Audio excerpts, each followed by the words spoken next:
एक बार एक राजा और मंत्री जंगल में शिकार के लिए निकले।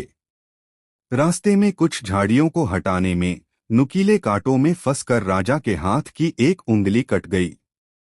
राजा को दर्द हुआ। इस पर मंत्री ने राजा को कहा, महाराज चिंता न करें, जो होता है अच्छे के लिए ही होता है। दर्द में यह बात सुनकर राजा को गुस्सा आ गया। उन्होंने तुरंत अपनी सेना के आदमी बुलवाए और मंत्री को महल के जेल में भिजवा दिया और उसे कारावास में रहने की सजा सुना दी। राजा के आदमी मंत्री को ले गए और इधर राजा जंगल में आगे बढ़ा।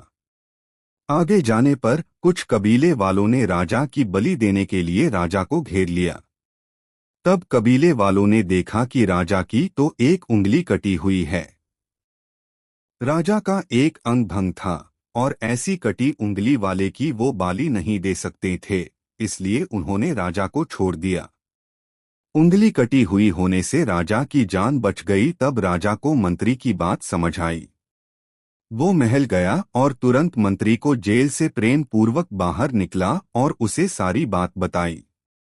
राजा ने मंत्री को कहा, भगवान ने मेरी तो जान बचाई, लेकिन मैंने तुम्हें अपमानित किया, जेल भेजा, इसमें क्या अच्छा हुआ। तब मंत्री मुस्कुराया और कहा कि अगर मैं जेल में नहीं होता और आपके साथ होता तो कबीले वाले आपको तो छोड़ देते, लेकिन मेरी बलि दे देते।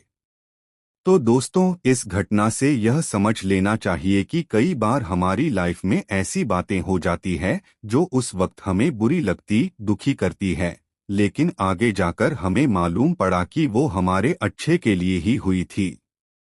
अच्छा लगे तो लाइक सब्सक्राइब जरूर कर देना। धन्यवाद।